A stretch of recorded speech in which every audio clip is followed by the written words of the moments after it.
What's up, guys? It's Dustin and Nick with Two Brothers Comics, and we are in the homeland today where we started our comic book journey. You guys have heard us talk about it, and now we're here. We're here at Haven Comics, and we're going to talk to the man who started Haven Comics, the man who runs Haven Comics, and get a little background and a little bit better look into Haven Comics. So this is where Nick and I first made our big comic purchases. I know Nick bought his very first comic books here. It was the Infinity Gauntlet, and I was searching the whole set, right? The whole set, 1 through 6. My wife thought I was crazy because of the amount of money I spent on it, which I didn't care. I really wanted the books. But I think I messaged you guys on Facebook a couple months beforehand, and I saw you posted it on Facebook, like, hey, just got these in for sale. And I remember how anxious I was. I was like, oh no, here they are. Then we get my first comic book. Terrified somebody was going to get them. Terrified. I think I was here probably 15 minutes before the store ever opened. It was on a Wednesday, I think, something like that. And at the time, what's funny is I had worked for almost 2 years right down this road, right down here at the building material company. Yeah. For 2 years, never, wasn't into comic collecting, had never been here before. So at 11 o'clock, I'm here. I'm like, I'm going to get these books. I'm worried somebody's going to get there before me or something, right? And by God, I got them, and I was so excited. And for the longest time, I had them all 6 framed up in my office in these floating shelves, and that was my comic display. And my wife couldn't understand it. But to me, that was the greatest thing in the world. I absolutely didn't understand it. Wives often don't understand. and he didn't care. He was like... I was, really, dude? Comic books. Like, You move away from me this long and you've strayed this far just by not having me around. Now you're collecting comic books. Come on, man. And then... now look at you. Yeah. And then, about a year and a half later, give or take... he kind of slowed down. I had almost completely stopped. I mean, I had a few readers, but I wasn't really doing any back issue collecting. I just had gotten focused on other things. And then, I started seeing the Shattered Grid stuff popping up on Jason David Frank's Instagram, hashtag JDFN. And that's his hashtag. FFN? JDFFN. Hashtag Morphin Sucks? No. It's like TTFN. So I saw this Shattered Grid thing happening, and I was thinking, my first thought was new movie, new TV show, and then I saw, it's a comic book. Okay. And I'd already passed on another comic book that I found out. I kept hearing about a Sons of Anarchy prequel, and I was so psyched. Harley guy, love Harleys, ride my custom, so that was awesome. And I found out, it's a comic book. Great. And I hated reading. I've always hated reading. But the Shattered Grid thing, I kept seeing it pop up, and I was like, okay, I got to figure out how to get into this. So I talked to Nick. We made a special trip up here one weekend just so that, I didn't even tell my wife. I was like, that's probably a good call. Yeah. And so Nick was like, all right, well, what are you looking for? I was like, I don't know, dude. There's this Power Rangers comic out. And, well, I didn't know there was 2 series going on.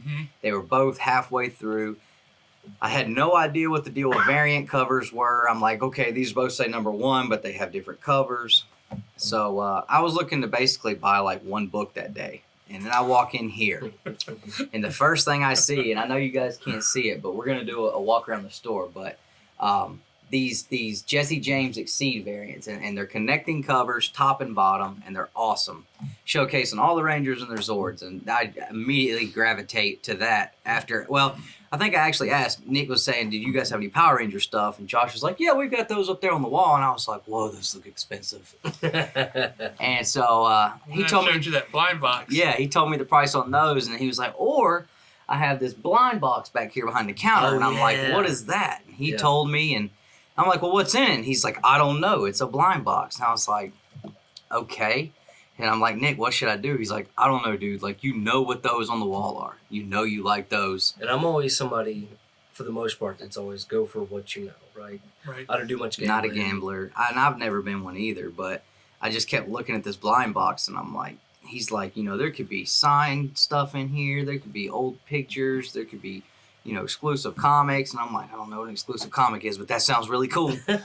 I tell you, I was excited for you to open it. Yeah. I wanted to know what's in it as bad as you did. Yeah. Because I had to order it blind. I have no idea. They kind of tell you, like, it'll have some of this kind of stuff in it. And that's all I knew.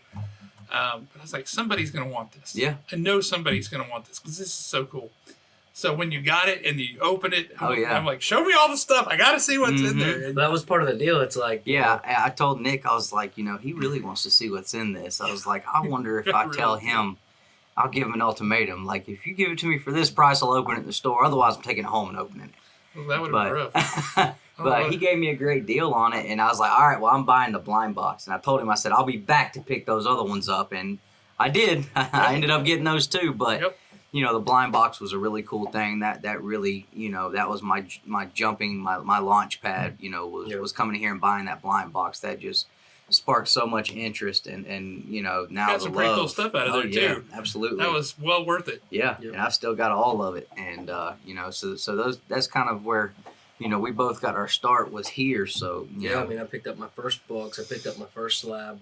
It was the Old Man Logan versus Deadpool #1. I picked up. Oh, right. That actually is still up on my wall. And I think we both can agree that we've been in tons of shops since then. I mean, and this is definitely home for us. There's not been anybody else we walked into a shop who's ever been as helpful and understanding, right? And understanding that with a new collector, you kind of gotta help guide them a little bit. I walked into stores, after that day I left here the first time, and I get looked at like, what are you doing here? And I'm asking for help with this and that, and these guys just are ignoring me, or like, yeah, you know what, just grab the trade paperback over there. And I'm trying to find what I'm looking for and trying to get some help with that.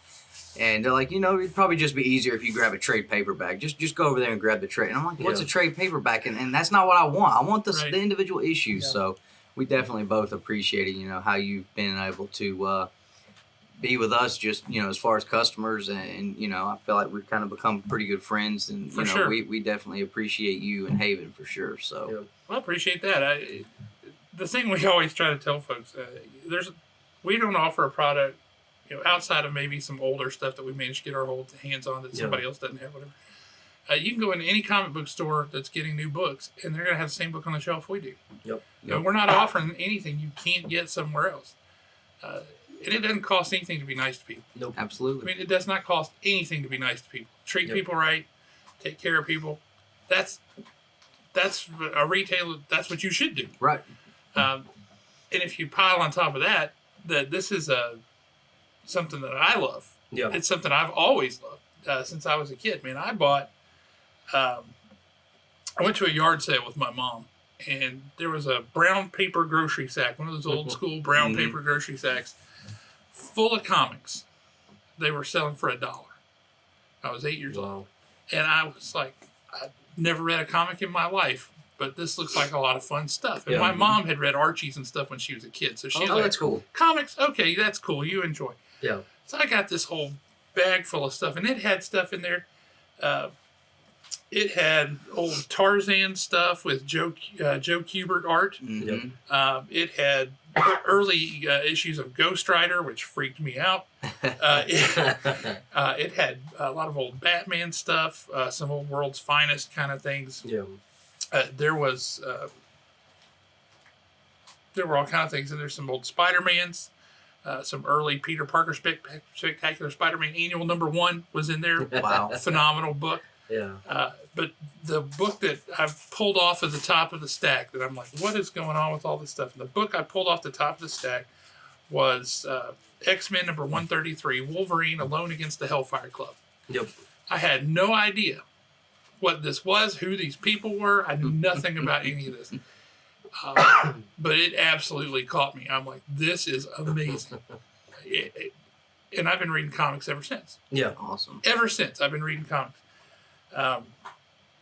Loved it. And I had Chris Claremont sign that book. That's awesome. When he came to the expo a few years ago. Oh, you still had it? Oh, heck yeah, I've still got it. That's awesome. That's incredible. It's one of those cases where, the guy was trying to take care of his books. He had read them to death, but he was trying to take care of them. And he had each book in a quart-sized Ziploc bag. This is 1982. I mean, there's not specialty stores around for comics, at least not very many of them. Yeah. Certainly none around here. Right. And quart-sized Ziploc bag. He had each one of those books in one of those. And I still have that book in that Ziploc bag. I don't know why. I can't bring myself to put it on a bag and a board or anything like you normally would. But I had Chris Claremont sign the first book that I ever read. That's awesome. incredible. And after that, I was like, I love G.I. Joe. I loved the toys. I played with the toys. I watched the cartoon. And then we're at the mall and at the bookstore there in the mall, and there's a G.I. Joe comic book on a spinner rack. And I'm like, what? Hold the phone. Hang on a minute. And it was 60 cents. And I managed to convince my mom, like, can I have 60 cents, please? So I went and I picked it up. And the very next month when I came back, it was 75 cents. I'm like, no! What am I going to do? The very next month, I was so out of luck. You caught it right there when the price changed. I sure did. But but I was hooked from that point on, man. I read G.I. Joe. We lived in England for a few years when I was a kid. Oh, that's cool. And English comics are magazine sized and really thin. And so what they take the story and they cut it up into 4 pieces. And then they take another book and they tack that onto the back of it and they ship it to you every week. So you only get a quarter of the story every week. Oh, wow. And they had G.I. Joe comics in England, but they didn't call it that because it's very American. They called it Action Force. That's funny. But I got that and I got Transformers. And the first copy of Transformers I got was this... there had clearly been a printing error. Yeah. And the whole book was cut like... It should have been, 90 degrees. Yeah. Right. But it was cut like this. Oh, wow. So when you open it, it's this V. And I thought, boy, these English comic books are weird. I was 10. I didn't know. Yeah. I was too dumb to be like, oh, that's clearly a printing error. Right. But I was like, English comics are weird. I wonder why they do like this. It was so strange. But, we read comics the whole time I lived in England. We would occasionally get to go to an American air base and go to the bookstore. We could get in there. And I was like load up on comics. So I got my Amazing Spider-Mans all the way up there, $2.99, and then we didn't get to go back for $300. Oh, wow. I didn't get a copy. Right? I didn't get a copy of ASM 300 that I personally bought in the wild until 2.5 years ago. Oh, wow. You paid a premium for that, I'm sure. Did not. I got it out of a huge collection. Oh, nice. That we bought. Luxuries of owning the shop. That ASM 300 was in there. It was actually it's one of those cases where, this fella, as I'm flipping through all these books this guy had, I wish I had known the guy. Yeah. Totally. I mean, he read some weird stuff too. Like, I never heard of that. But Boris the Bear. Sounds like those. It was like 40, 50 issues too. I mean, it's not like it's like a four issue. Pick it up to see Boris if it was any the Bear. good. He was reading that. Right. I guess if Teenage Mutant Ninja Turtles is something that can carry a book, then Boris the Bear can too. I don't know. But very odd. I wish I had known the guy. Right. Yeah. He was just really cool. But he died of kidney disease or some such. And his mom, who was an older lady, and she needed to move all that stuff, and so we helped her out. We came over, and it was kind of cool. But yeah, that was the first time I ever got one of those. That's awesome. In the wild, not paying for here. I'm buying this thing, but I bought it, kind of in the wild, and it was pretty cool. But all of that led to I worked at a comic book store after high school down in Decatur. Okay. Is it still there? Well, once he ended up buying it, and he picked it up and he moved it, but after a while, I mean, it's still the same initial store that still exists. It's just undergone some change. But I worked there for a couple of years, and then I got out of that as I'm going to college and all this kind of stuff. And a friend of mine calls me up one day and he says, "Hey man, we should open up a comic book store together." And I'm like, "Yeah, sure, whatever." Sounds like some conversations. Yeah, I'll agree to that because I know it's never going to happen. Then 2.5, 3 months later, he calls me and he says, "Hey, there's this collectibles, this sports memorabilia collectibles guy down here at the mall in Decatur. And he's got all these comic books. He's trying to sell them just to get rid of them because he didn't want to sell comics. Somebody had talked him into it, and he didn't really know it or care about it. He said, come down, look at them, see if they're worth picking up." Yeah. So I go down there and I look at them, and there's about 33,000 comics down there. It was a lot of comics. That is a lot. It was a ton of comics. And so we look at him and we're like, oh man, and we're trying to figure out how do we make this guy an offer to buy all this stuff. Yeah. And we're putting our heads together and coming up, and we walk up to the guy and say, how much would you, and before we could even say, like, give him a number, which is good, he said $3,300. I'm like, $1 a piece? No. How many? Like 10 cents a piece. Oh, 10 cents a piece. Yeah, that's right. I thought you didn't say 3,100 comics. You said like 33,000. Wow. So I got him off. We got him. I know he was trying to get us. He thought we were going to negotiate down, and we'd end up at 3,000 even. Right? I know that's what he was thinking. Yeah. We didn't have the heart. We're like 3,300. Done. Yeah. Right. Sold. So we went and rented a U-Haul truck and came back the next day and picked them all up. Bet you guys were sore after that. Oh my God. I'm just saying. we were sorry for that. And what was worse was we ended up having to take them all to our friend Damon's house. Damon had just built a brand new house, and he had this 2-car garage that was empty. Totally empty. Had nothing in it. Had never seen a car. There was no grease, no nothing. So we loaded all those books in Damon's garage, and it took us 6 months to go through and bag and board and alphabetize and all that stuff. You probably spent more on bags and boards than the whole collection, I bet. We did. Yeah. We absolutely did.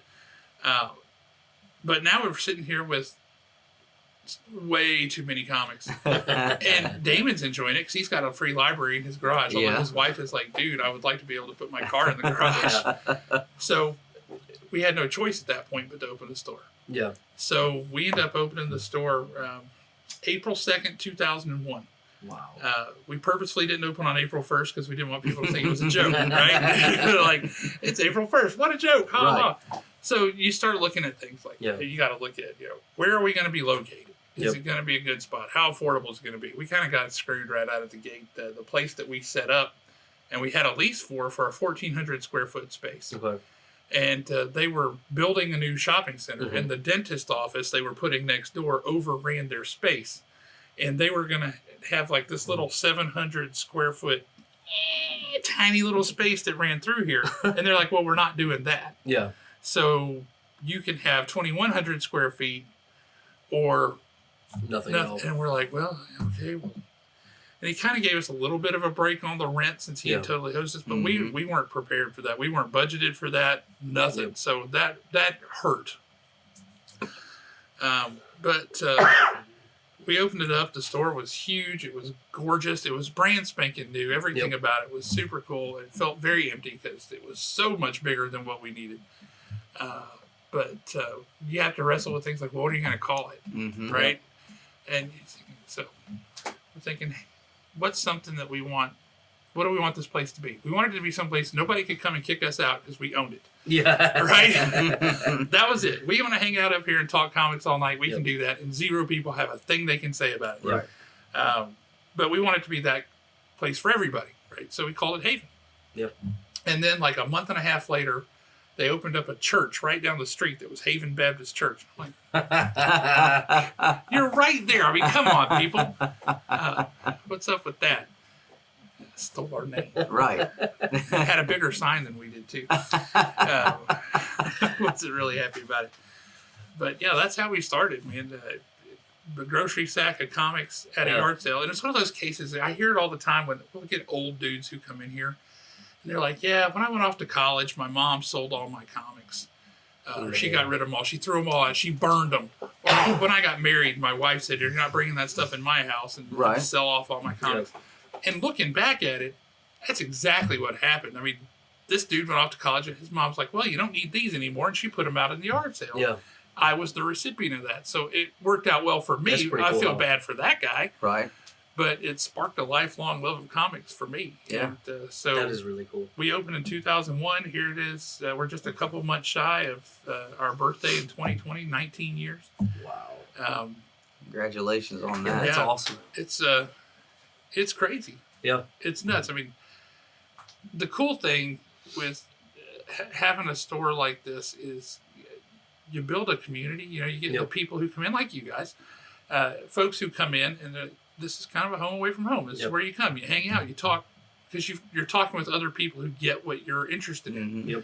Right? I'm not a Power Rangers guy. I was never into. That was after me, right? I was Right. GI Joe. So I as long as I think of Power Rangers as like GI Joe for the next generation, I Right. understand why y'all like it. See, even he doesn't think Power Rangers is worth a dang. I just don't get it. It just wasn't for me, right? But we got other guys up here. That's their jam, man. They'll talk Power Rangers with you all day. Yeah. And they'll love it. I mean, you come up here with talk Justin, he'll talk your ear off Power Rangers. Yeah. And Star Wars. Well, yeah, he'll talk your ear off about all kinds of stuff because he knows everything. And when he likes something, he goes in deep. Yeah. He doesn't just like, I kind of like it, so I'll pay attention. He just goes all in on the things he likes. So Star Wars, Batman, Power Rangers. I mean, he's all in on that stuff. He loves it. But you get people who come up here and they make the place what it is. They make it so it's not just, it's not a retail store where you walk in. It's not Hobby Lobby. It's not Michael's. You walk in, you buy the thing, you walk out. Yeah. It's all about, like, you get along with people. You start to figure out what do they like or what's. So I see something, be it in the order book or we buy a collection, something comes in. I'm like, dude, you're going to like this. Yeah. That's when I call you and say, hey, man, I just picked something up I think you might be interested in. Sometimes I'm on the money. Sometimes I'm not. Yeah, it's like this past year for local comic shop day, I know you hit me up and was like, hey, I know you already have year 1 and year 2 on the hardback covers, but they're printing new ones this year with the new covers. And I'm like, yeah, absolutely. You can get them, grab them. I'll buy those. I'll buy the blind box, So yeah, absolutely. You've hit me up a couple times and I don't even live here, but I'm going to be out here. So. Right. And I don't come out here without making and I don't come out here without making a stop by. I mean, and we may not even be coming in to buy comics, but it's just like, if I'm here, like, we gotta go. Yeah, swing by, say hey, play video game, whatever. Yeah. See what popped in, what you got that's new. That's one of the nice things. I mean, I've always got something new coming in, whether it's new releases, weekly stuff, or somebody came in here wanting to sell a collection. And occasionally you tell people all the time, like, well, do you guys buy comics? Well, sure. I mean, we're always buying comics, but we're looking for specific comics. We're not just buying anything just because you happen to have it. And typically we'll tell people we're looking to buy stuff that's 80s or older because, boy, we're loaded down with all the stuff from the 90s. The 90s was a very big time. Everybody was buying. They were printing 1 million copies. Everybody was buying 1 million copies. Everybody had all that stuff. And so, sure enough, all that stuff is coming back around now. And you're like, man, sorry, buddy. I got 4 copies of that in the bin right now. I can't buy another one from you. We had that same issue when we were doing our Facebook Live sales. I can't tell you how many. And again, we never had the funds to go out and buy the $33,000. Our wives would have killed us. But wasn't married at the time, so that was very helpful. We got married early. Wouldn't change a thing though, but just for the women watching. But we would go pick up a collection for $100 here, $200 here, whatever. And there might be 1 or 2 books that made it worth it, and then the rest was just like 90s. And it wasn't even like the good Force 90s Works. stuff. Yeah, we get, like, oh boy, we were getting like Fish Police and what was that radioactive rats? Teenage hamsters. It was the adolescent radioactive black belt hamsters. Yeah, yes. We got a whole run of that, and I'm like, what is this Turtles rip-off stuff? That's exactly what it was. Yeah. So this turtle thing seems to be working out. Let's see if we can do it with hamsters. Right. And, so I did the same thing. I was taking it around to several places. I even took it up to an actual department store and that buys comics, and they were like, man, we don't want this junk. And I'm like, okay, great. We have 150 books that, aren't even good paperweights. So well, that's the thing when people want to sell comics to you, that they have a real hard time understanding. First of all, they all get online and they go and see what is a 9.8 slab book sell for. Oh my goodness, yeah. And then they're like, well, I want my $7,000 for this. I'm like, buddy, that's not what the paper is printed on. I hate to break it to you. It's a third print. It's not slabbed. The spine's torn. It's not signed by Stan Lee. I know the one you looked at was. This one's not. Well, that must be worth $6,500. No, I hate to break it to you. This book is absolutely worth nothing. You try to tell people. There's a whole lot of things when you go into buying a collection, right? Because if you're buying it just to have it and read it, that's one thing. If you're buying it because you're a store and you're trying to sell it, people are always like, "Oh yeah, my local comic shop screwed me over. They would only offer me this much money for these books." And I'm like, it's not. They're not trying to screw anybody over. At least most of them aren't. I mean, I know there are a couple that probably make their living that way, but people are people. Yep. Mostly that's not what they're trying to do. They're just they're looking at it and saying, well, for me to survive as a business, I have to be able to make money. You have 4 books in there that I'm pretty sure I can sell, and I can make some of this back. Yep. You've got 185 books in here that I will never be able to sell in a million years out of a 25-cent box. Yep, and you gotta. I couldn't sell it to somebody who wanted to cut it up and make a decoupage out of it, right? I can't sell it to crafters. Yeah. This is never going to sell, so I'm going to sit on all this stuff forever. And even then, if it's a good book that I think is going to sell, I don't know that it's going to sell. Right. There's a level of risk there. Mm-hmm. And so I can only offer you what I think I can recoup and then be profitable. So it's not that anybody's trying to screw somebody over. There's a difference between buying wholesale and buying retail, and people come in wanting to sell retail. I'm like, this is the only thing in the world where people are like, hey, buy my used product at the highest possible price. Yeah. Right? So occasionally you get lucky, and I bought a collection from a guy, and I had looked through it. I mean, you're looking through hundreds of boxes in just a couple of minutes and making a snap decision. Oh right? yeah. Mm-hmm. So you're like, okay, is this something I think I can use or not? And so I offered the guy, and he wasn't, and then he took off and he was gone, and I had all these books. I'm flipping through it, and I found a book that was pretty good money. You know? Like I would have offered him more if I'd known this was in here, but I didn't even see it. Yeah. So I felt kind of bad. I'm like, dude, when I come back, man, I'll give you another $50. I'm not trying to mess with you. And I tell people straight up, if you want the most money you could make off this, your best bet's eBay. Yeah. You sell it online. Of course, they don't want to go through that hassle. Yeah. Because it is a hassle. Mm-hmm. It's a pain. And then you're paying eBay fees and you got all this other stuff. They'd rather just sell it all off in one chunk. So, I mean, it's a trade-off. What's the most value to you for what you're going to do? So, yeah, you deal with that stuff all the time. And it's fun. Yeah. That kind of brings up the next thing I wanted to talk about with, I know in today's time with eBay and Amazon and My Comic Shop and all this online places that you can go and buy your stuff at. You don't have to leave your house. And, I can imagine that can be a bit of a struggle for a brick and mortar, but,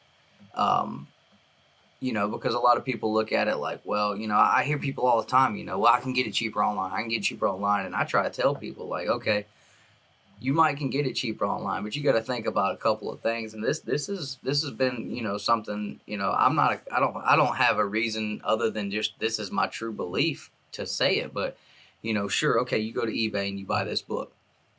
You don't know the person you're buying it from. You don't know if they know anything about a comic book. So you're basing the grade off the pictures they're showing you and what they say about it. You don't know how they're going to ship it, if they understand, the significance of this book and that it needs to be shipped a certain way. How many times have we gotten books? I've literally gotten books in a manila filing envelope inside of an envelope from the UPS, and that's it. And I got a giant size Defenders, what was it, number 3, the first quarterback, I think is what it was last night. Oh, and yeah. Ordered it, got it for a great deal, so I wasn't that upset about it. Opened it up.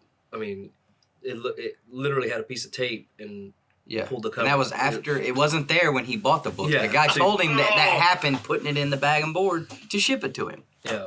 So, I'm always telling people, and then you think about, okay, Amazon.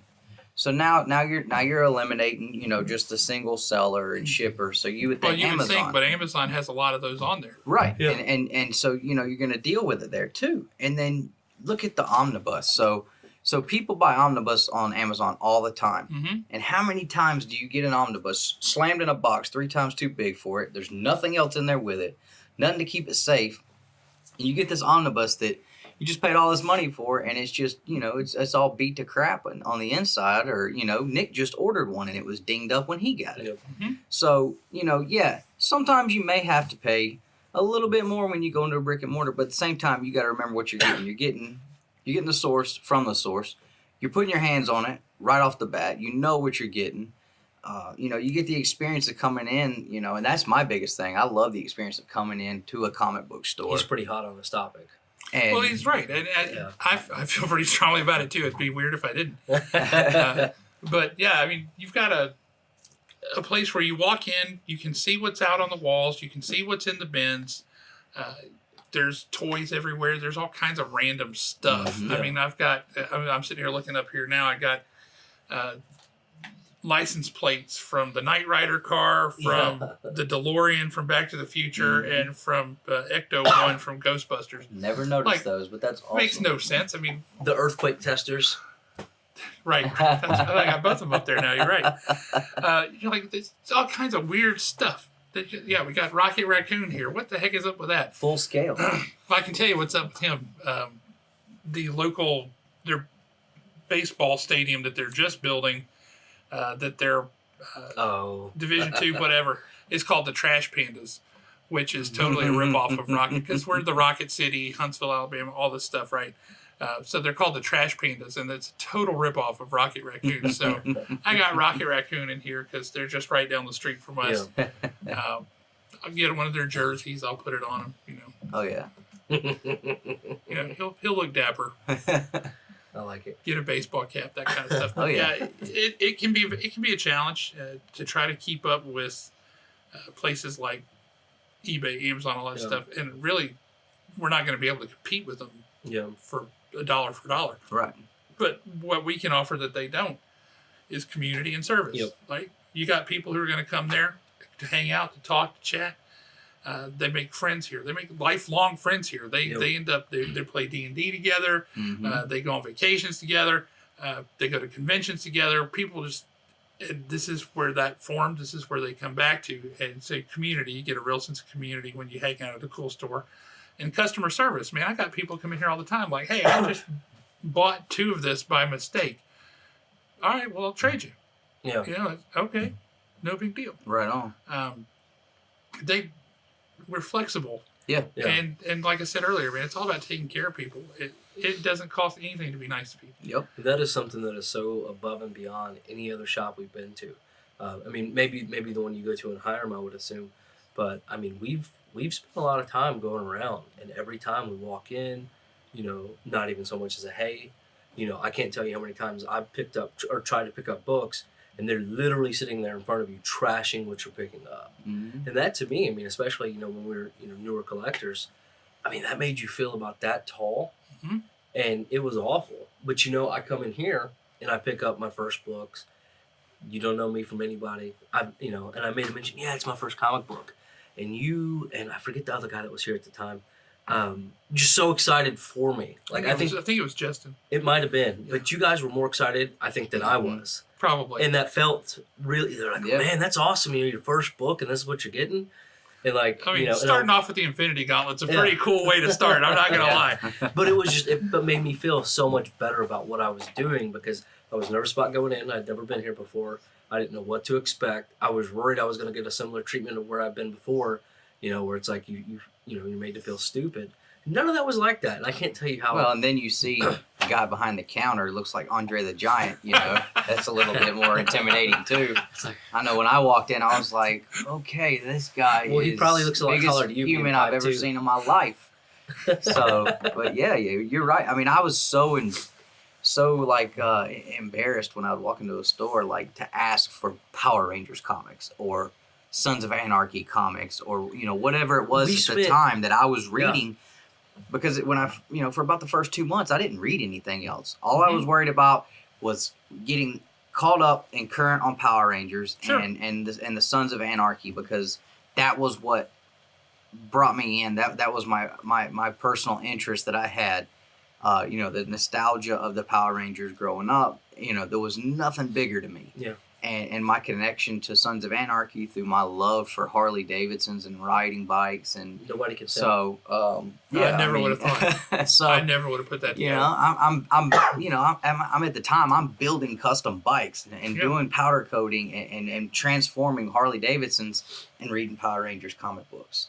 You know, and so, you know, to me, totally legit. Yeah. To me, I thought it was cool, but, you know, then I go into these stores and people, you know, I always say, like, you know, I know comic book readers and collectors are nerds, but Power Rangers comic book readers are the nerdiest nerds out there. And I guess he's allowed to say that. Yeah. And I talked to, you know, one of our good friends we've made in the community, you know, Steve over at Birch Family 54 Comics, # Forever Nasty. Wow. That's a line. So, I talked to him, the other day we were having a conversation because there was recently some flack that I caught over the Power Ranger stuff. And I'm like, dude, like, he's like, like we're always going to be looked at a little off key because it's Power Rangers. It's like, yeah, but I didn't get that when I came in here, there's always, the fun and, and the picking with me about it. And that's cool. I understand it, and I know that it's not anybody being serious when I come in here. And it's fun, I don't mind it at all. We give Justin grief for his Star Wars stuff. Right. Like, I've never seen anybody who knows Star Wars like him. And he's got it all. But, like, we do the unboxing videos, right? You're going to, like, Star Wars, we put it in a separate pile because we know where it's going. Right. I mean, that's all I want to do. It was like that day I came in here, or a week or two ago, about the Volume 1 Omnibus. Yeah. And I had no intentions of actually buying it that day, but he was here. And again, it just kind of goes to show what difference it makes when you have people who will treat you kindly. And they're passionate about the product. Yeah, exactly. I mean, that's a conversation for another day about other stuff. But anyways, I wanted it. I told Dustin I wanted the Star Wars Omnibus because I thought that was something really cool. I've become, the last couple of years, a huge fan of it. And he immediately dropped everything. Literally, he was walking out the door, dropped everything, came back. You got to check this out. Came over here, pulled it up, showed it to me. for like 2 hours. Yeah, and it was, but you know what though? I picked up the Omnibus, I picked up a couple of other things. And that said a lot too, that just the interaction with Justin's put him on to having to pick it up that day. Well, the funny thing was Justin wasn't even supposed to be here that day because that was a Thursday. Right. Something like that, yeah. Yeah, Justin wasn't even supposed to be here. He was here on Wednesday. Yeah. And he was just stopping by to do something. So he's walking out the door. And he comes back in. He's like, "Oh no, you got to see." But this. listen, he was showing me the Omnibus from over there. Then he's over here showing me the Star Wars Collected. Yep. Like, hey, you Oh, need to buy that this. honking box. Yeah, he's that like, thing is so cool. and he's telling me, he's like, all these things are in there. And don't think if I didn't worry about being divorced, I wouldn't have bought it. Right. You know what I mean? But now I know that's on my radar. That's something that I think is really cool, and something I'm probably going to pick up at some point. I'm going to get that Forever People #1 first, but. At some point... That book, not that copy, but Forever People #1 was in that grocery sack. Wow. Really? Yeah. That's incredible. That's when I had an opportunity to pick up that slab. I had to do it. Yeah, that's awesome. I had to pick up a Forever People #1 that was in good shape because, it's okay. It's an 8.0. Right. That's an older book. It's the first, real full appearance of Darkseid. It's his origin, and it's technically like the third, but it's like... Right, because it was that would be considered... Superman's pal Jimmy Olsen, 134 and 35, right? But yeah, that's his first real appearance where you see him for what he now has become. You see that really forming. Yeah. That was in that bag too. That's awesome. Yeah. That is so cool.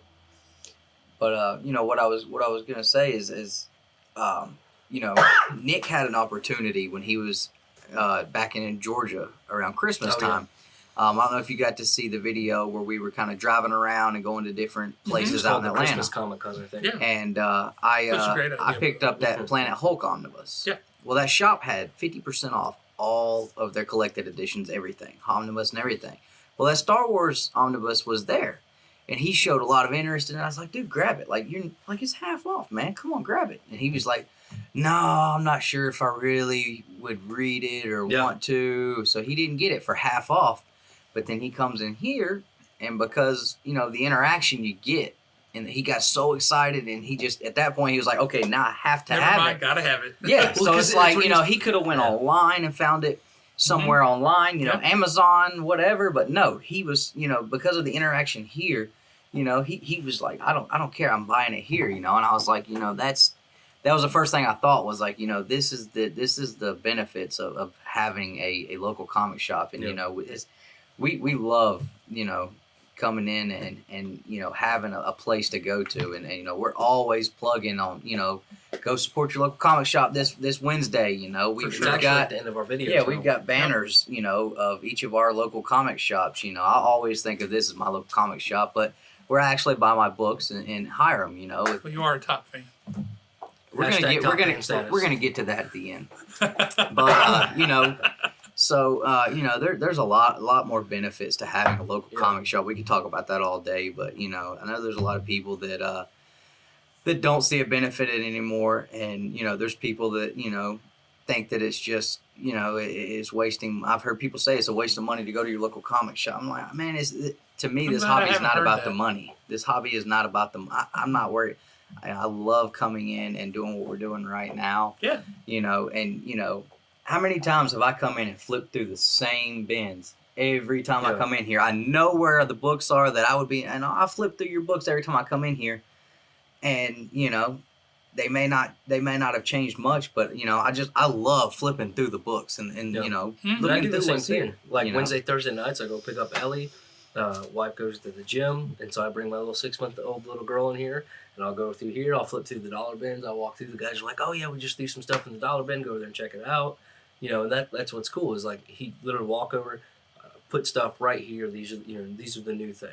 Yeah. And come through, pick it up, or I can pick up the phone call, say, "Hey, can you pull this for me, or can you tell me what's in my box this week or whatever?" But just with having a kid, I'm not able to keep up. But it's that, those small things that make such a big impact on us. Absolutely. Right? So I think, I don't know. I think it's huge, and I think that's something the store has advantage over every other. The unboxing, the unboxing videos on Tuesdays. That's I have literally been in the ceiling, a drop ceiling on the top of a ladder, pulling cable, and I've got it propped up on sprinkler pipes, watching and have my headphones in, and I'm pulling cable and watching what's coming out this week. I mean, Well, and like he'll literally call me, "Hey, did you see Haven do an unboxing video today?" "No." "Man, I'm gonna message Josh, see what's going on." And he'll say, "Well, they're just not getting their books in," or something like that. And UPS right before the whole month of December, UPS was killing us. Yeah. They just weren't showing up. They were showing up so late we didn't have a chance because all the processing you got to do.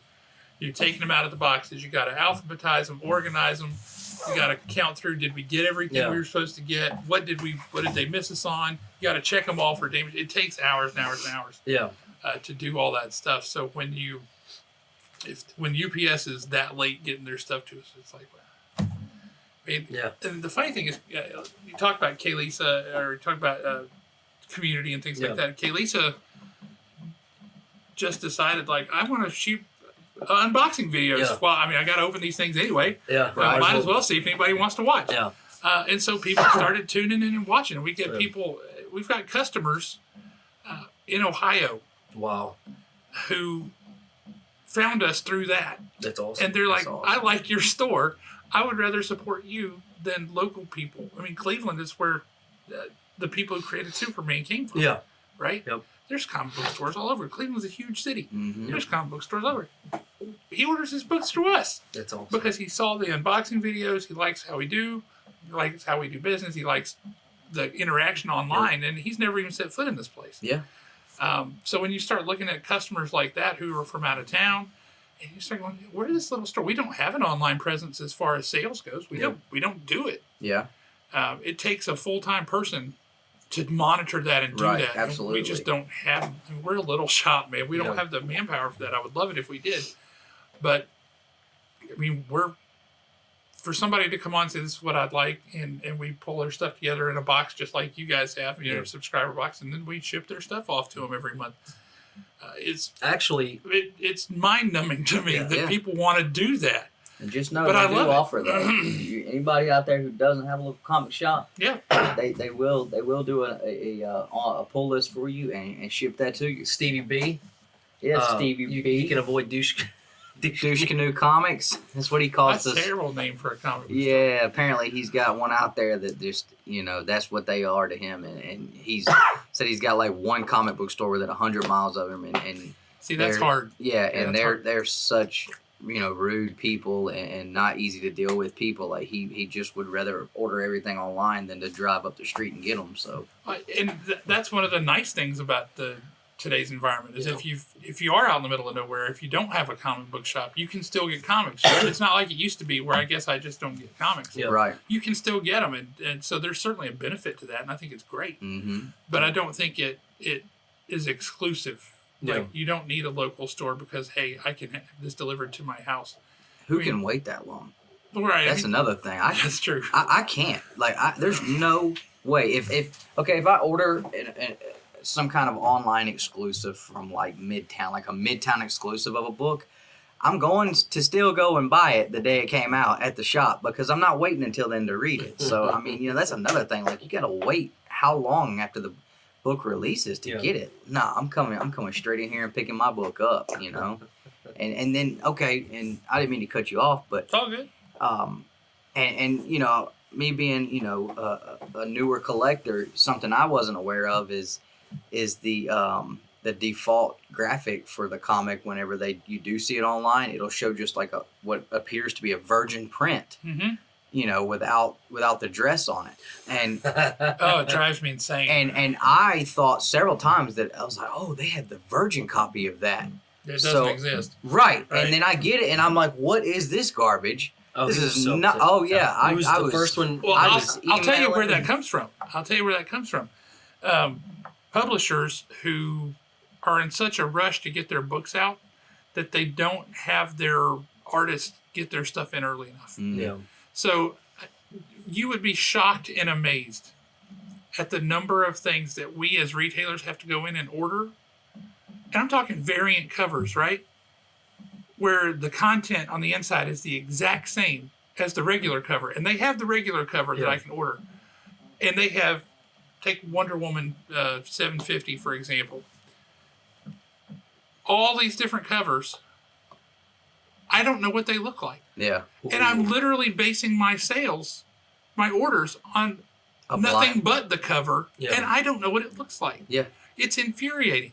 And then when they do regular books even, and they send it out, how's somebody supposed to know what that book is? Is it Teen Titans? Is it Suicide Squad? All you get is just a stock I don't image. know. It's a stock image with no trade dress on it, no issue number on it, nothing. So you're looking at it and going, how do I sell this to somebody? How does somebody know what they're looking at?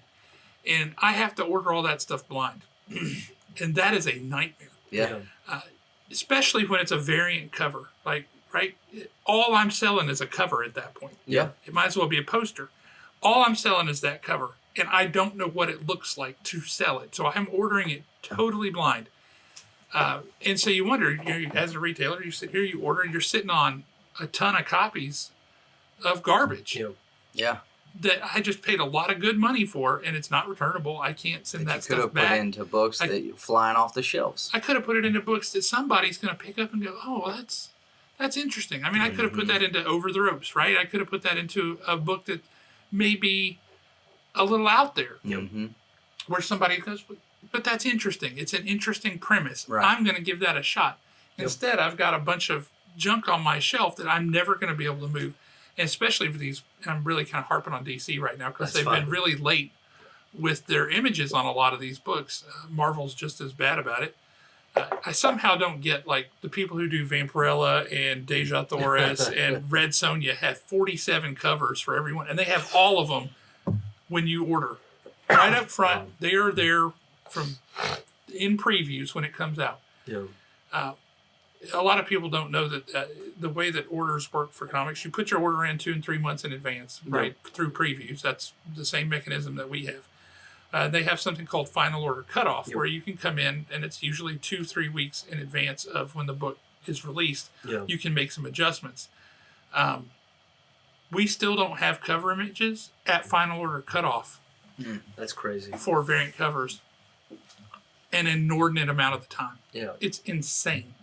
It is absolutely insane. That would drive me nuts. So you tell me, as a publisher, you're looking at me as a retailer and saying, well, why aren't you selling my product? Yeah. Why aren't you ordering more of my product? Because you're not showing me what the product is. Yeah. You can't get cover art in from Jim Lee. I mean, he's one of your freaking publishers. He owns a chunk of the... I mean, come on. He's the chief creative officer or something like that, right? Right. Yeah. And then don't even get me started on he's doing special variant covers for stores, store exclusives that are way better than what we can order. Yeah. And then I got customers coming in. Well, yeah, I want this book, but I don't want any of these covers. I want the cool cover that I can't order.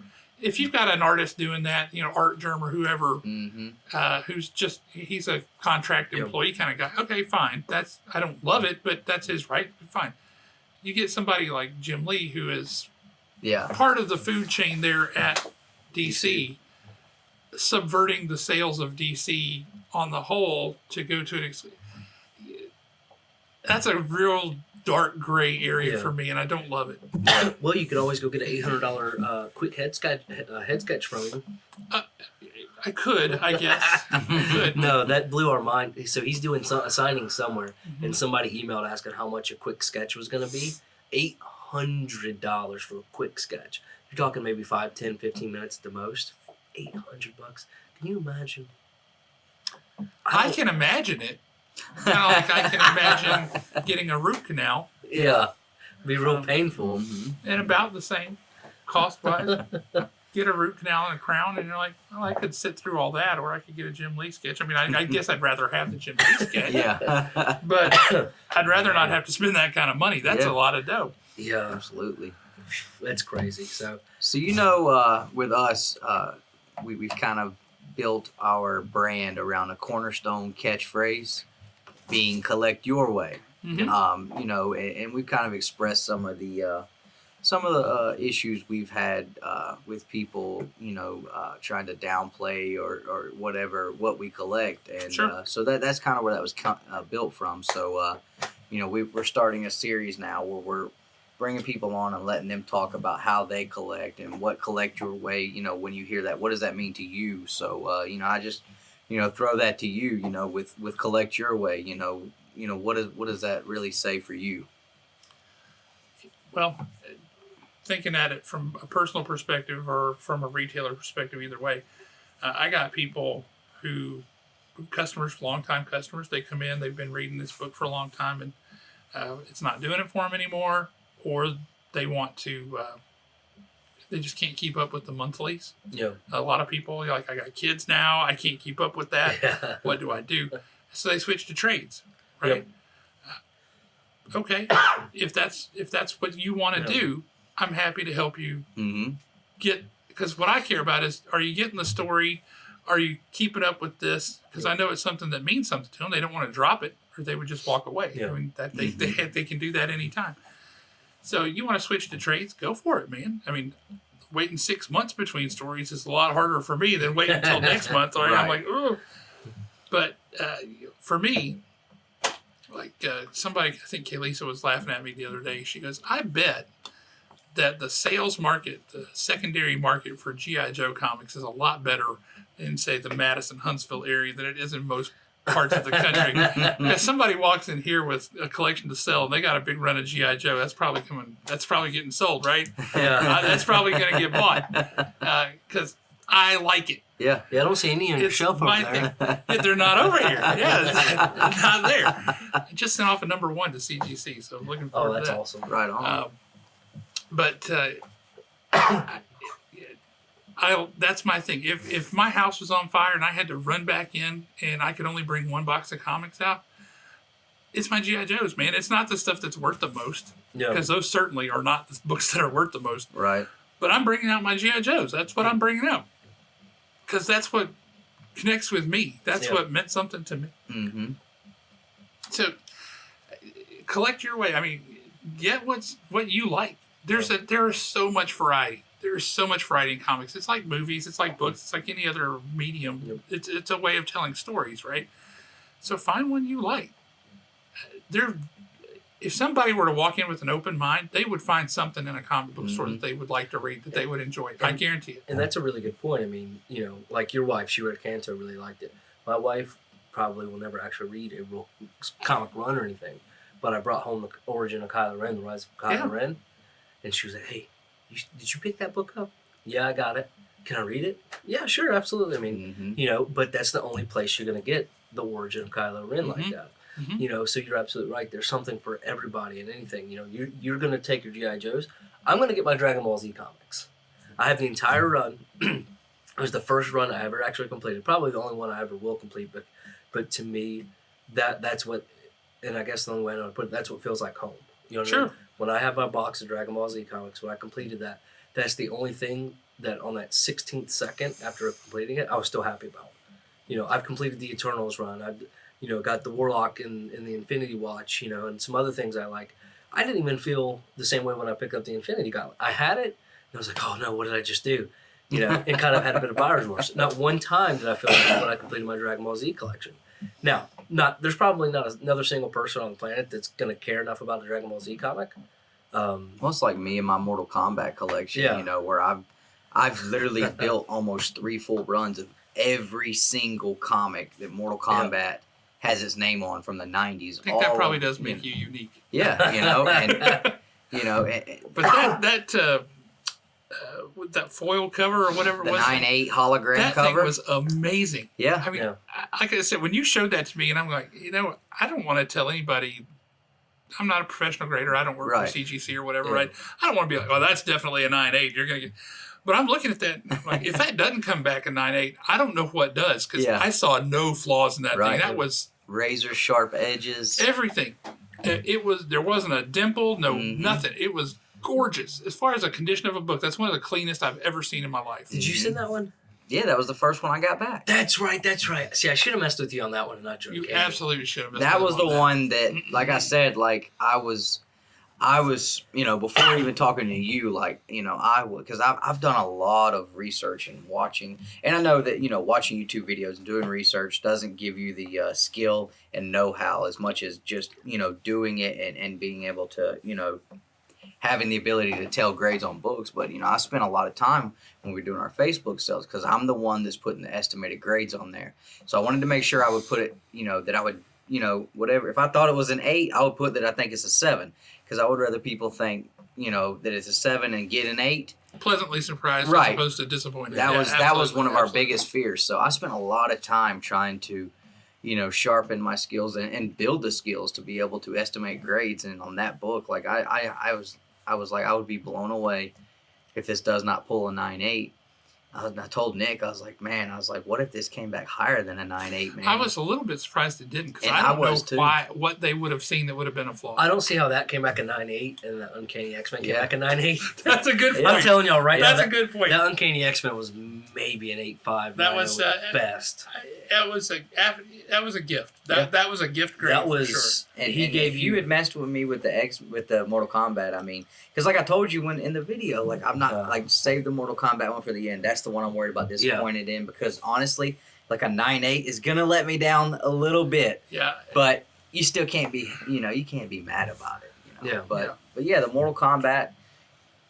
I don't know. I mean, I love my Power Ranger stuff, but you know, Mortal Kombat's right there too. You know, growing up, I remember Mortal Kombat coming out on Sega Genesis. Get over here. I had a friend down the street when we lived in.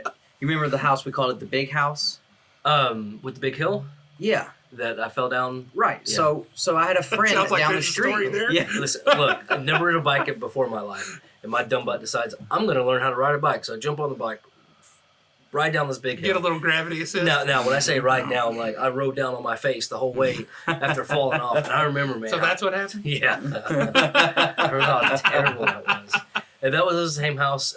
We have a buddy of ours that's probably close to your size, like height. Yeah. And man, hit me right in the forehead. Cracked. I swear he cracked my skull with a baseball bat. He blames it on me. But. Well, I think this was the house before that one, but you may be. I don't know. You may be too young, but I remember I had a friend that lived down the street from me, and his name was Greg. And I don't know why I still remember his name, because I was really young, but I remember going to his house, and he had Sega Genesis, and he had Mortal Kombat, and that was my first introduction to it.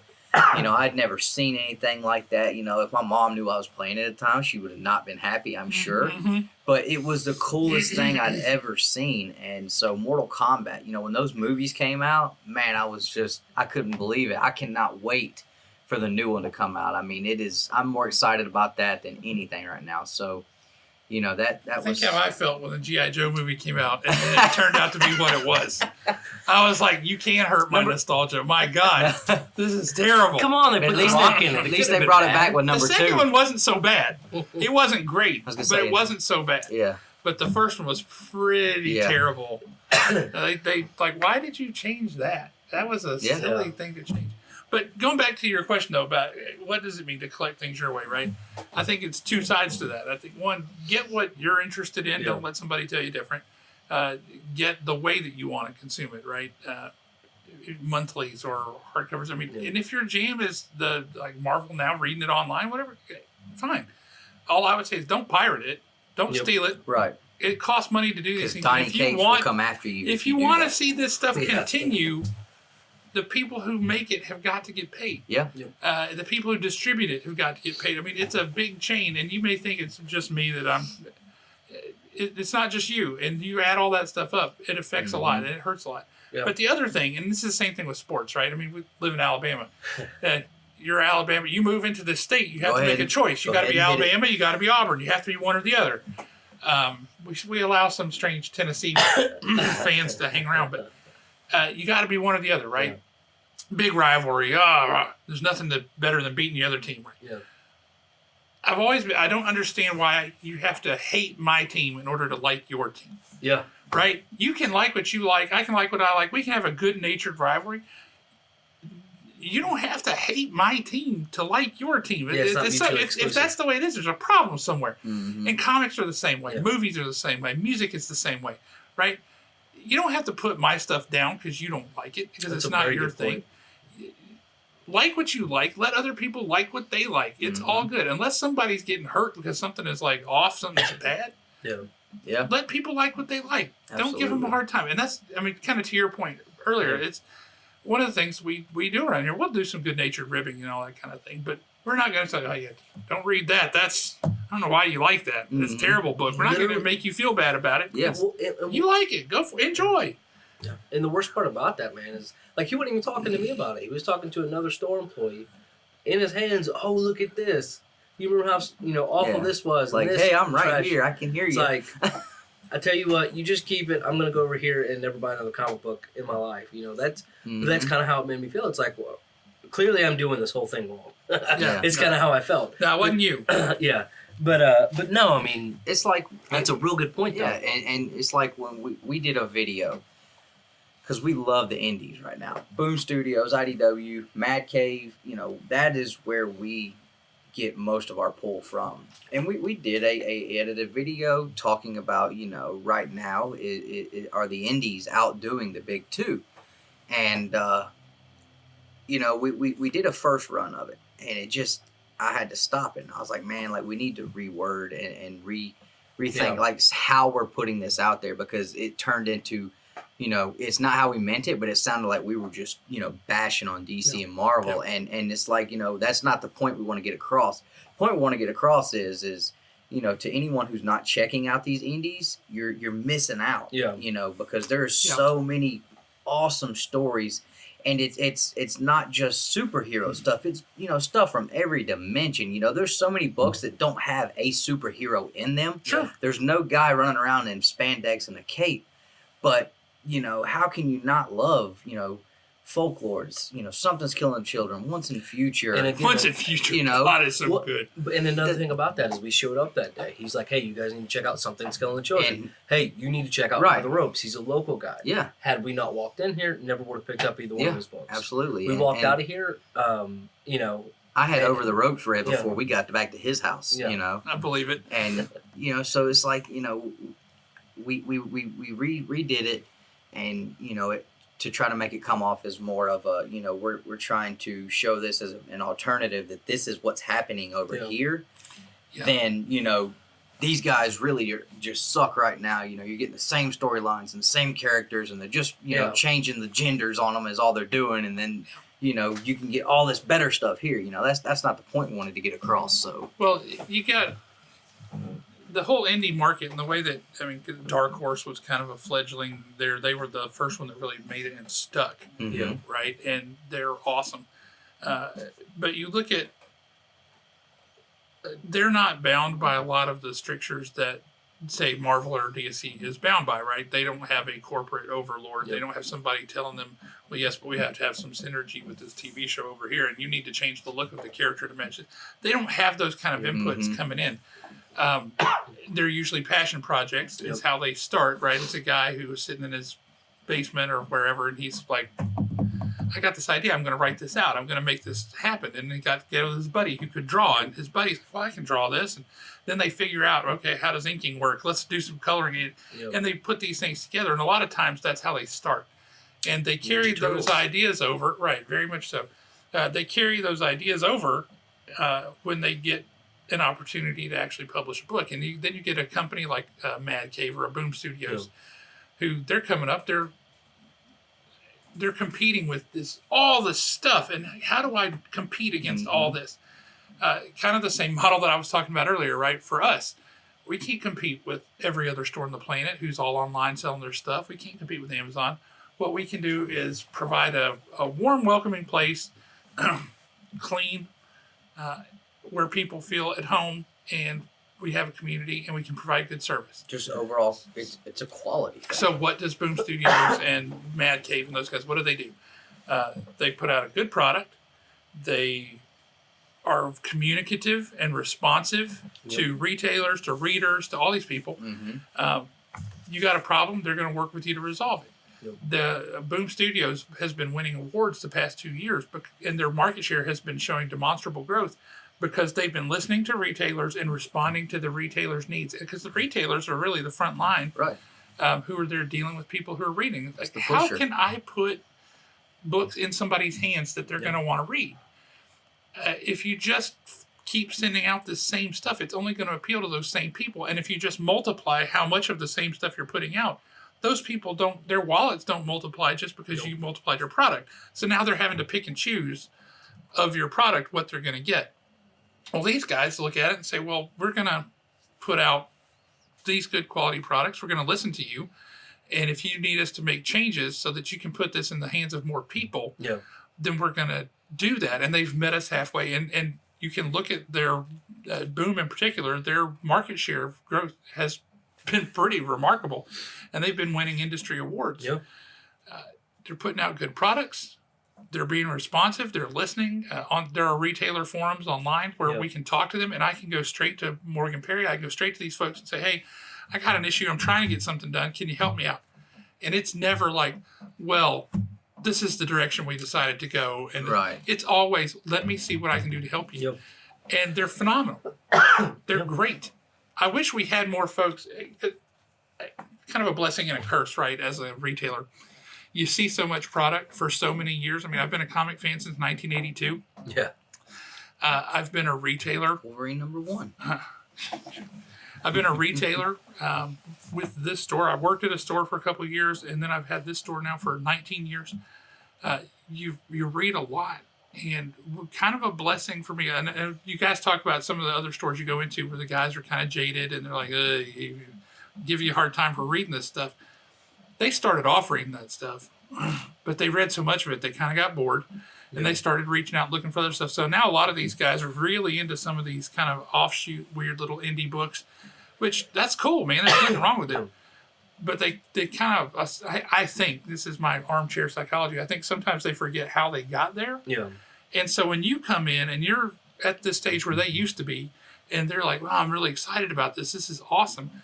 Well, they don't acknowledge that. They don't remember that. So they just like, oh, that's so reading children's books. I'm reading these really deep and thoughtful comics over here.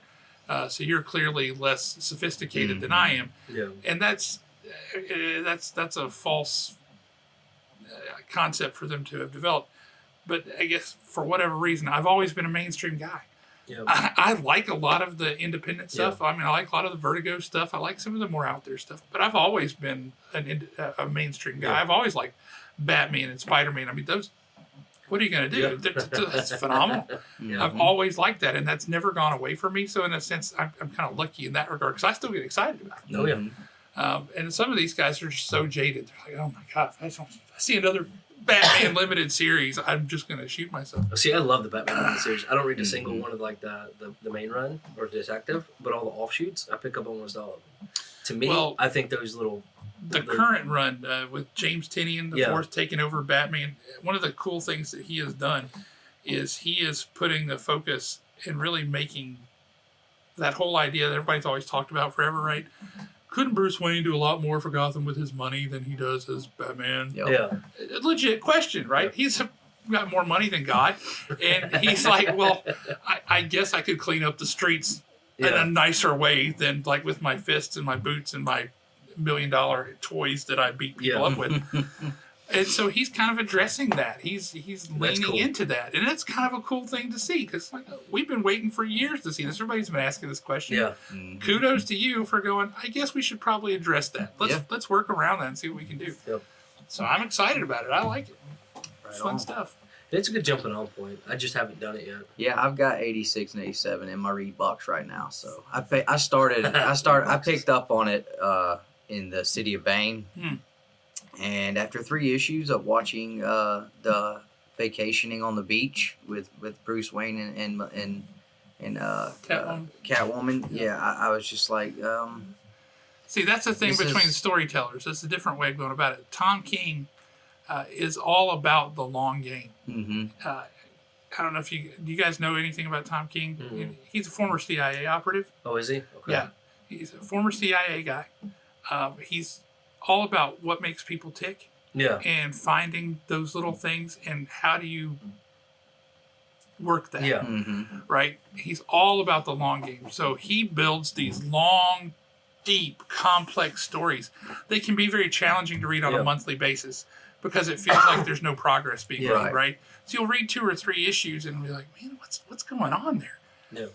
Whereas if you read 15 issues, you're like, whoa, this is amazing. right. So he's a different style writer that doesn't necessarily jive with a lot of the way that they try to put comics into these 6-issue story arcs and these kind of things anymore. He had a one-off shot, one-shot story in the middle of his Batman run that was amazing. Phenomenal one-shot story. I highly recommend. Okay. It's a young super billionaire kid whose parents got killed, and he's just there with his butler. And you see Bruce Wayne talking to this kid like, I've been through this too. You're going to be okay. And the whole origin of what happened is just this one-shot book. It's the kind of thing that he like dropped that here, and in 10 years he's going to come back and pick that thread up and pull it again, and you're going to see like, what just happened here? Oh, okay. But that one-shot, just read that one-shot book. Phenomenal. I want to say it was issue 38 or something like that. I'd have to go back and look, but what a great story. So Tom King can write that short form kind of stuff, but given his druthers, he would rather write this long, in-depth, complex narrative. And With City a of payoff Bane at the end. was just the end. He'd been building that for 75 issues at that point. Building up to that. And you're like watching all these things fracture and fragment in Batman's life and in Bruce Wayne's life. Yeah. And he was building up to that moment. It takes a lot of discipline to write a story that way. Yeah, I can imagine. And it takes a lot of discipline as a reader to stick with it because it can be very challenging. Absolutely. To stick with that. But that's the way he writes. That's the way he approached it, and it was really, really cool. Yep. Right on. It's good stuff. All right, so I think one last thing we wanted to touch on was How do I keep up my good looks? Well, it's a long skincare regimen and beard oil. Beard brush every day. Yep. Yeah. And, that's how you got to do. I'm sure you do the same. Yep, absolutely. But everybody, you guys have been hearing us talk about it. Everybody's been excited that's going, and we're excited to be there. So just why don't you give us a little spat on the Huntsville Comic and Pop Culture Expo. What? The Polk Salad Expo. Getting to say Thor's hammer real quick. No. How do you say Dude, Thor's speaking hammer? of Thor's hammer, I'm driving into the store this morning, and I pass a dude. I'm in the left lane. This guy's in the right lane, coming down University Drive. And as I'm passing, I notice his license plate. And I'm like, dude, it was MJ01 That's awesome. NIR. His license plate was Mjolnir, and I was like, this is awesome. It said Mir, Dustin. Yeah. Mir? That's how he said it. For like, we were in our antique video we did the other day that I posted. There was a a wooden hammer looking thing. And I said it wrong. And he goes, "It's Mir." I said, "It's what?" He said, Mir. I said, "What are you talking about?" Isn't that the Star Trek universe where they all had goatees? I'm telling you, and I died laughing. And I wish I could have kept that, but there were some words that I couldn't keep. Well, I bet. That's why he said those words. Yeah. You got to let those fly, so you got to cut that out. Like, I mean... It's like on the Great British Baking Show when somebody's really upset about something, the hosts would go over because the camera people are like, this is drama, the gold, and the hosts would go over and they would just start cussing up a storm. Yeah. So they couldn't keep any of the footage. Yeah. They gotta get rid of all that, I guess. Well, sorry. I'm pretty sure he uses that technique on me sometimes. Smart play. Well done. But no, the Huntsville Comic and Pop Culture Expo. It always sounds so. It gets better every year. Yeah. And people always say, "Oh, it's going to get better every year," but it does. It keeps getting better every year. I mean, it started off as a one-day show in the old JC's building, and he was like, "Are people going to show up at this? I don't know." And like 1,500 people showed up, and it was just a vendor hall and a band. I think Foot Pound Force was playing. A good local nerd band. They're cool. But that's all there was. And the next year, he's like, okay, that was enough proof of concept for me. Poof. He takes it to the VBC, the Von Braun Center, the big venue downtown. In the North Hall, which is not one of the smaller halls. They've got some tiny ones like the East Hall, might as well not exist. But North Hall, I mean, he's okay. And he brings in some guests. He starts loading guests up. And I don't remember all the media guests. There were a bunch. But he had Chris Claremont and Mike Grell. That's huge. And I was thrilled. Yeah. I had a booth for the store. We had a booth, and I was right next to Mike Grell. Oh, that's awesome. Wow. I didn't care if we made any money or not. I sat there, and I talked with Mike Grell all day. And it was awesome, because the dude is amazing. I've always had a lot of respect for Mike Grell. Price of the booth right there, huh? It was absolutely worth it.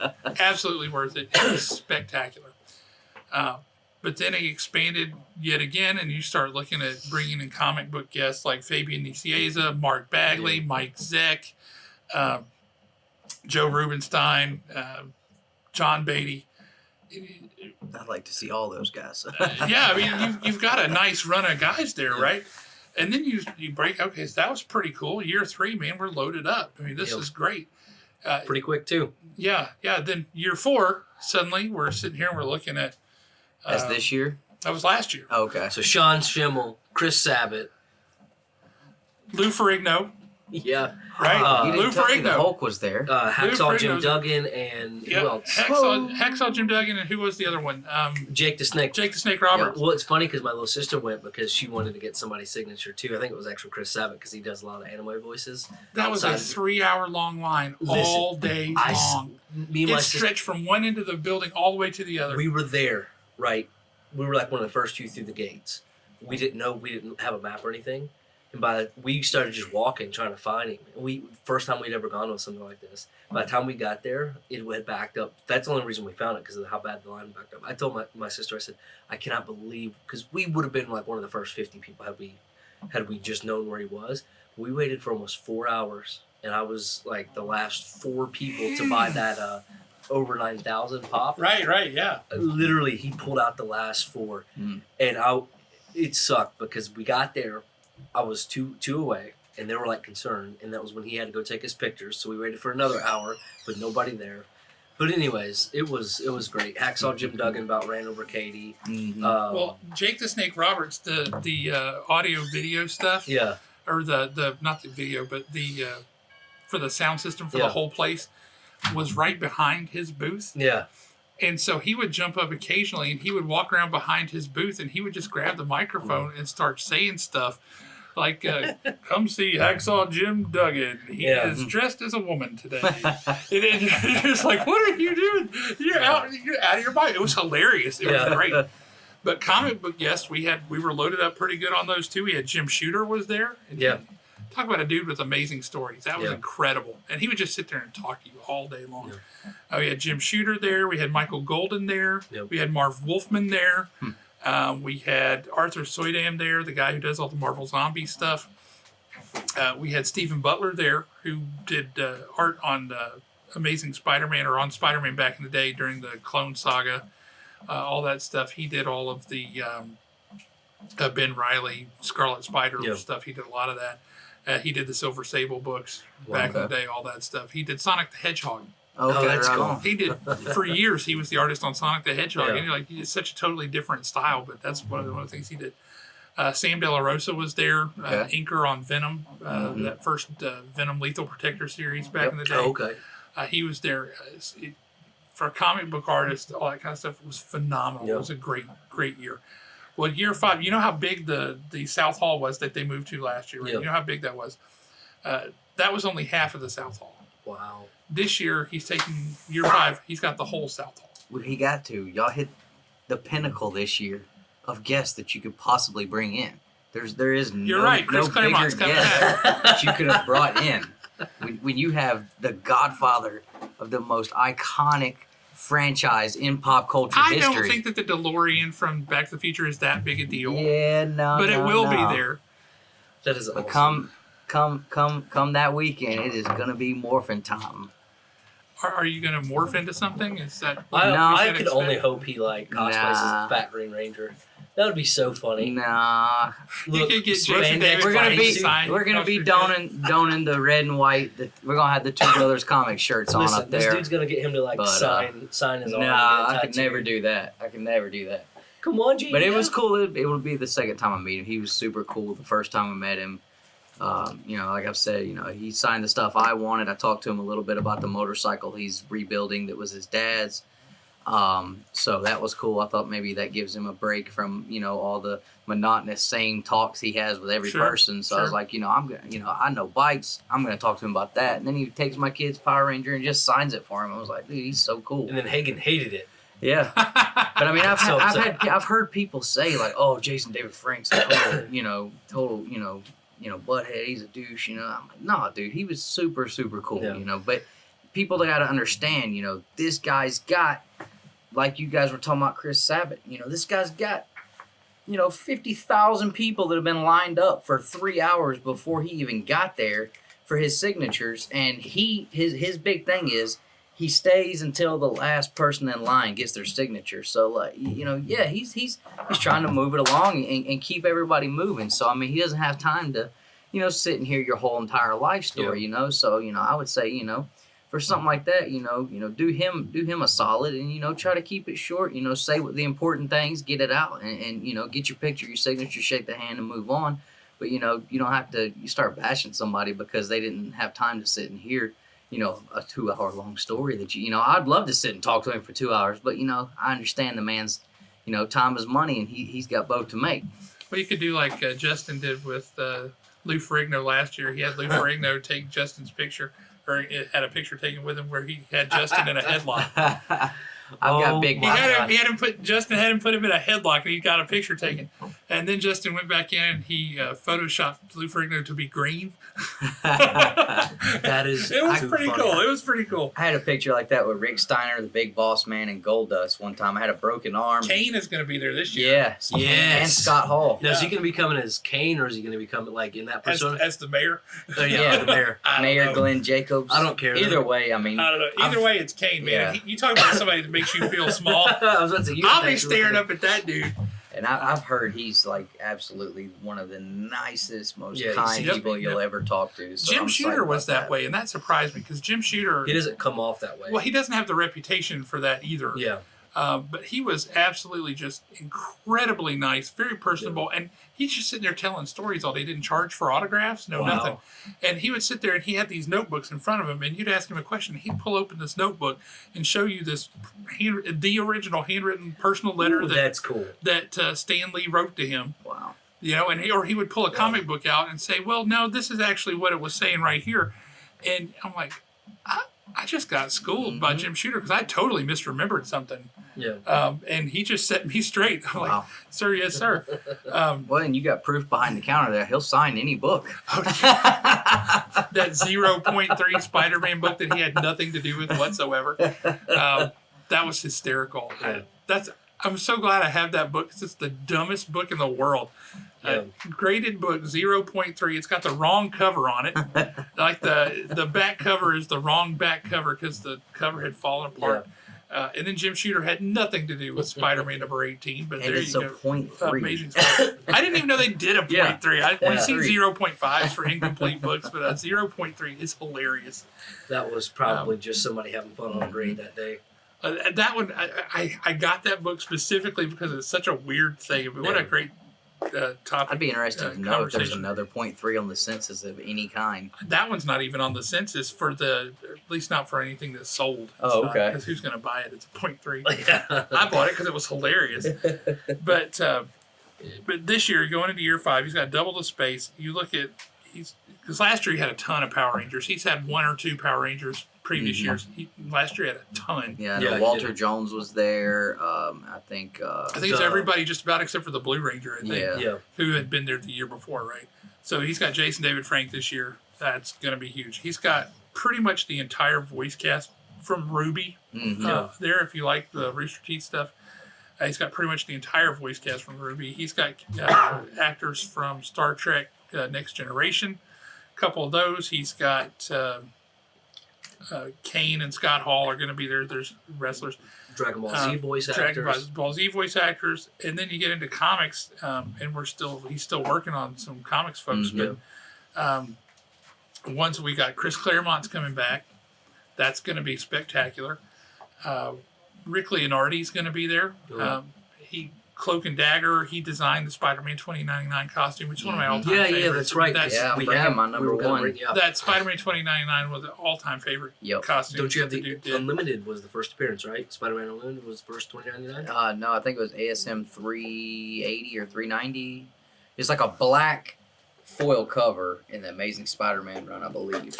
But yeah, that's Rick Leonardi. He did the X-Men. He's done Nightwing. He's done all kinds of stuff. Phenomenal artist. Great guy.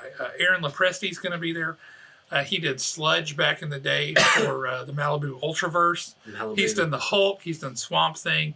Kind of like a modern-day Bernie Wrightson, who Bernie Wrightson did all the monster books and all that kind of stuff. And for whatever reason, however it is, Aaron Lopresti can draw very clean lines, beautiful stuff, but he's kind of known for his big, ugly monster dudes. And he's phenomenal. He's a super nice guy. He's going to be there. Stephen Butler is going to be back. Mark Waid is going to be there. You talk about the dude who wrote Kingdom Come. He wrote X-Men for years. Mark Waid's going to be there. And we still got more comic guests in the office. I'm excited about it. I'm so pumped. And Haven Comics is going to be there. Oh, absolutely. And Two Brothers Comics is going to be there. Absolutely. And I tell you who else I'm really excited about, and Sky almost came, is Murr. Oh, right. Yeah. I also forgot Sean Gunn is going to be there. Rocket. Yeah, that's right. The dude, he's in The Walking Dead, and he's also the dad on the Shazam movie.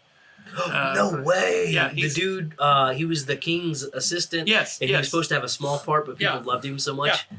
I was just watching that movie with Sky. He is hilarious. He's going to be there. The dude who plays Taserface he's going to be there. But that dude's on This Is Us, man. I mean, he specializes in making people cry. He that was one of the funniest parts of that. I loved that. And the interaction of Rocket and him over the table. First, Taserface? What kind of a name is Taserface? Yeah, it's a great movie. That was a great bit. But he's going to be there. The DeLorean from Back to the Future is going to be there. Incredible. The car from Supernatural is going to be there. A couple actors from Supernatural are going to be there. We can hop in the DeLorean and go catch an AF-15, Action Comics #1. Bring one back for me. Bring me a Detective 27 too.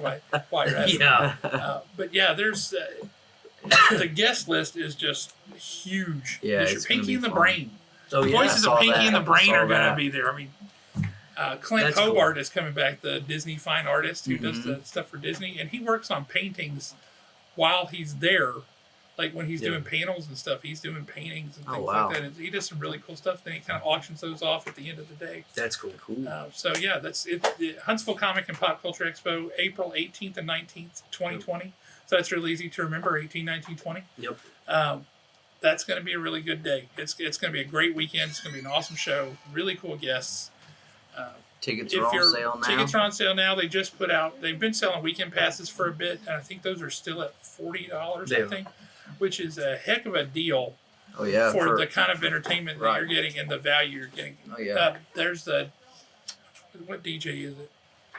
Is it a Power Rangers? Power Rangers, Dragon Ball Z. There's some DJ that's going to be doing a concert that night after the show. Wow. They've got D&D running all day. Not just D&D, but any RPGs you can think of. They've got a whole room segregated out. They're going to be running games all day, all night. If you're interested in anything nerdly at all, it's going to be the place to be. That's awesome. I'm excited about it. So, all right. So before we wrap up, get everything going, I got to ask Last thing. What is the first appearance of Wolverine? Oh, that wasn't what I was going to say. Wow. That's the one I want to know. This is not the last thing, but this is important. I look at it and I go, okay, he showed up at the end of 180, of Incredible Hulk 180. Yeah. And actually had lines. It's not like he just, like there was just the shadow. And then you get the full kind body. of the same thing with Venom, though, in Amazing Spider-Man 299. That last panel is that full panel of him, like, looming over Mary Jane. No, you're crazy. Like, it's what was Spider-Man 18 or 19, something like that. My thing that I argue with him is with Wolverine, you get a full body. He speaks. You get his name. You get where he's from. So I've pulled out Webster's dictionary on him and read the dictionary definition of first and appearance to prove my point. And at this point, I don't know if he really believes it or if he's just doing this to get me. But it clearly works. Yeah, it does. You're pretty wound up. It does. Oh, man. But yeah, I have a hard time not saying 180. Officially, everybody recognizes 181, but I have a hard time not saying 180. Yeah. I really do. Yeah. If you had to choose, if you got to buy one, which one would you buy? Well, I'd buy 181. That's right. right. Although 180, people are starting to come around on it. It's starting to go up. Oh, yeah. Which is, but it makes me wish I had a 180 too. But so 180, 181, 182. You know it's bad. Marvel's doing all these facsimile appearances of Wolverine first appearances, and they're putting out. I just had to order it. 182. Yeah. Like, okay. People will pick it up though. That's going to count. That's a facsimile appearance of 182. It's the trifecta. All right, so go ahead. So the last argument to settle. Top fan. Oh yeah. The guy that lives 15 minutes down the street, or the guy that lives 300 miles away and still makes the trip to come. I'm just kidding. I'm telling you, top fan is only a Facebook established criteria for how many things you put for like 4 months. Yeah, I don't have I don't get a say in top fan. Yeah, I know. And our Facebook page just automatically one day just decided, oh, guess what? You can do top fan now. I was like, okay. But yeah, that's just a little thing we go back and forth on. And, I'm like, he'll... If I'm working or something and I don't jump on a light, he's like, "Oh yeah, where are you at, Dustin? You got your top fan badge." I will say, a dude who is up in a drop ceiling pulling wire, who is got his phone perched up on a sprinkler system, and he's got his earbuds in so he can listen to an unboxing video and watch an unboxing video while he's in a ceiling pulling wire. That is a level of dedication. I'm not gonna lie. I don't think you've had somebody more dedicated. That's pretty high up there. Yep. So I did. You may get a little nod there. I'm not sure. I'm I'm cool with that. Right on. So, all right, man. Well, we have had an awesome time.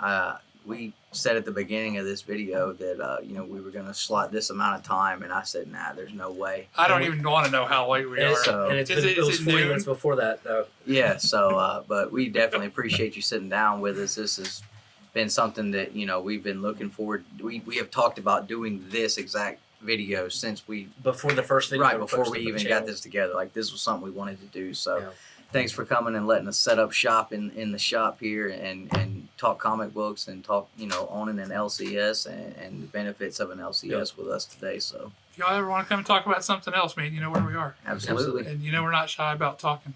Absolutely.